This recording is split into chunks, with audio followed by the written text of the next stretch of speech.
ಒಂದು ಕಡೆ ವಿಶ್ವವಿಖ್ಯಾತ ಮೈಸೂರು ದಸರಾ ಉದ್ಘಾಟನೆಗೆ ದಿನಗಣನೆ ಆರಂಭವಾಗಿದೆ. ಮತ್ತೊಂದು ಕಡೆ ದಸರಾ ಉದ್ಘಾಟಕರಾಗಿ ಬಾನು ಮುಷ್ತಾಕ್ ಅವರನ್ನ ಆಯ್ಕೆ ಮಾಡಿರೋದಕ್ಕೆ ಪರ ವಿರೋಧ ಪ್ರತಿಭಟನೆಗಳು ಸಹ ನಡೆದಿದೆ. ನಾನೀಗ ಮೈಸೂರಿನ ಕುರುಬರಹಳ್ಳಿ ವೃತ್ತದಲ್ಲಿದ್ದೇನೆ. ನೀವು ನೋಡ್ತಾ ಇರ್ಬೋದು, ಈ ಒಂದು ಸ್ಥಳ ಏನಿದೆ ಚಾಮುಂಡಿ ಬೆಟ್ಟಕ್ಕೆ ಹೋಗುವಂತಹ ಒಂದು ಈ ಸ್ಥಳದಲ್ಲಿ ಸಾಕಷ್ಟು ಪ್ರತಿಭಟನೆಗಳು ನಡೀತಾ ಇರುವಂಥದ್ದು. ಒಂದು ಕಡೆ ಬಾನು ಮುಷ್ತಾಕ್ ಅವರನ್ನ ಪರವಾಗಿ ಈ ದಲಿತ ಮಹಾಸಭಾದವರು ನಾವು ಒಂದು ಜಾಥಾವನ್ನು ನಡೆಸ್ತೇವೆ ಅಂತೇಳಿ ಹೇಳಿದರು. ಇದರ ಜೊತೆಗೆ ಹಿಂದೂ ಜಾಗರಣಾ ವೇದಿಕೆಯವರು ಬಾನು ಮುಷ್ತಾಕ್ ಅವರ ಆಯ್ಕೆಯನ್ನು ವಿರೋಧಿಸಿ ನಾವು ಸಹ ಚಾಮುಂಡಿ ಚಲೋ ನಡೆಸ್ತೇವೆ ಅಂತೇಳಿದರು. ನೀವೀಗ ನೋಡ್ತಾ ಇರ್ಬೋದು, ಇಲ್ಲಿ ಬರುವಂತಹ ಪ್ರತಿಯೊಬ್ಬರನ್ನು ಸಹ ಪೊಲೀಸರು ವಶಕ್ಕೆ ಪಡೆಯುವಂಥ ಕೆಲಸವನ್ನು ಮಾಡ್ತಾ ಇದ್ದಾರೆ. BJPಯ ಕೆಲ ಕಾರ್ಯಕರ್ತರು ಈಗ ಅಲ್ಲಿ ಬಂದಿದ್ದಾರೆ. ನಾವು ಚಾಮುಂಡಿ ಬೆಟ್ಟಕ್ಕೆ ಹೋಗ್ತೇವೆ, ನಮ್ಮ ಏನು ಹಿಂದೂ ಧರ್ಮಕ್ಕೆ ಧಕ್ಕೆ ತರುವಂಥ ಕೆಲಸವನ್ನು ಸರ್ಕಾರ ಮಾಡ್ತಾರೆ ಅಂತೇಳಿ ಆರೋಪವನ್ನು ಮಾಡಿದರು. ಈ ಹಿನ್ನೆಲೆಯಲ್ಲಿ ಬಂದಂತಹ ಚಾಮುಂಡಿ ಚಲೋ ನಡೆಸುವುದಕ್ಕೆ ಬಂದಂತಹ ಹಿಂದೂ ಜಾಗರಣಾ ವೇದಿಕೆ ಮತ್ತು BJPಯ ಸಾಕಷ್ಟು ಮುಖಂಡರನ್ನು ಈಗಾಗಲೇ ಪೊಲೀಸರು ವಶಕ್ಕೆ ಪಡೆದುಕೊಂಡಿದ್ದಾರೆ. ಅಷ್ಟೇ ಅಲ್ಲ, ಕಾಂಗ್ರೆಸ್ ಸಹ ಏನು ದಲಿತ ಮಹಾಸಭಾದವರು ಚಾಮುಂಡಿ ಚಲೋಗೆ ಒಂದು ಕರೆಯನ್ನು ಕೊಟ್ಟಿದ್ರು, ನಾವು ಬೆಂಬಲವನ್ನು ಕೊಡ್ತೇವೆ ಅಂತ ಹೇಳಿದರು. ಸೊ ಅವರಿಗೂ ಸಹ ಒಂದು ಅವಕಾಶವನ್ನು ಪೊಲೀಸರು ಕಲ್ಪಿಸಿಲ್ಲ. ಇಲ್ಲಿ ನೀವು ನೋಡ್ತಾ ಇರ್ಬೋದು, ಚಾಮುಂಡಿ ಬೆಟ್ಟಕ್ಕೆ ಹೋಗುವಂತಹ ರಸ್ತೆಯಲ್ಲಿ ನಾಕಾಬಂದಿಯನ್ನು ಮಾಡಲಾಗಿದೆ, ಬ್ಯಾರಿಕೇಡ್ಗಳನ್ನು ಹಾಕಿ ಪೊಲೀಸ್ ಬಂದೋಬಸ್ತನ್ನು ಮಾಡಲಾಗಿದೆ. ಯಾರು ಚಾಮುಂಡಿ ಬೆಟ್ಟಕ್ಕೆ ಹೋಗ್ತಾರೆ ಇವತ್ತು ಜಾಥಾವನ್ನು ನಡೆಸ್ತಾರೆ, ಯಾರಿಗೂ ಸಹ ಅನುಮತಿಯನ್ನು ನೀಡಿಲ್ಲ.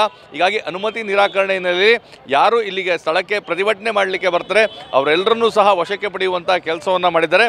ಈಗಾಗಲೇ ಅನುಮತಿ ನೀಡಿ ಏನು ಪತ್ರವನ್ನು ನೀಡಿದರು, ಆ ಸಂದರ್ಭದಲ್ಲಿ ಎರಡೂ ಸಂಘಟನೆಗಳಿಗೂ ಸಹ ತಿಳಿಸಿದರು, ಯಾವುದೇ ಕಾರಣಕ್ಕೂ ಈ ಚಾಮುಂಡಿ ಬೆಟ್ಟಕ್ಕೆ ಜಾಥಾ ಆಗಲಿ ಅಥವಾ ರ್ಯಾಲಿ ನಡೆಸೋದಾಗಲಿ ಯಾವುದಕ್ಕೂ ಸಹ ಅನುಮತಿಯನ್ನು ನೀಡಲಾಗೋದಿಲ್ಲ ಅಂತೇಳಿ.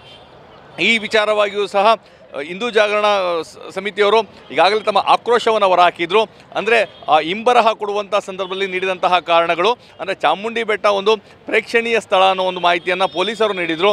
ಧಾರ್ಮಿಕ ಸ್ಥಳವನ್ನು ಯಾವ ರೀತಿ ಪ್ರೇಕ್ಷಣೀಯ ಸ್ಥಳ ಅಂತ ಹೇಳ್ತಾರೆ, ಮತ್ತು ಇದರ ಜೊತೆಗೆ ದಸರಾದ ಸಿದ್ಧತೆಗಳು ಇಲ್ಲಿ ನಡೀತಾ ಇದೆ, ಈ ಹಿನ್ನೆಲೆಯಲ್ಲಿ ಅನುಮತಿಯನ್ನು ನಿರಾಕರಿಸಿದ್ದೇವೆ ಅಂತೇಳಿ, ಮತ್ತು ಚಿರತೆಗಳು ಹೆಚ್ಚಾಗಿ ಓಡಾಡ್ತಾ ಇದ್ದಾವೆ, ಈ ರೀತಿಯಾದಂಥ ಕಾರಣಗಳನ್ನು ನೀಡಿದರು. ಈ ಹಿನ್ನೆಲೆಯಲ್ಲಿ ಸಾಕಷ್ಟು ಆಕ್ರೋಶವನ್ನು ಹೊರಹಾಕುವಂಥ ಕೆಲಸವನ್ನು ಹಿಂದೂ ಜಾಗರಣಾ ಸಮಿತಿಯವರು ಮಾಡಿದರು. ಇದರ ಜೊತೆಗೆ ಪರ ವಿರೋಧ ವ್ಯಕ್ತವಾದ ಹಿನ್ನೆಲೆಯಲ್ಲಿ ಒಂದು ಬಿಗುವಿನ ವಾತಾವರಣ ಸ್ಥಳದಲ್ಲಿ ನಿರ್ಮಾಣವಾಗಿತ್ತು.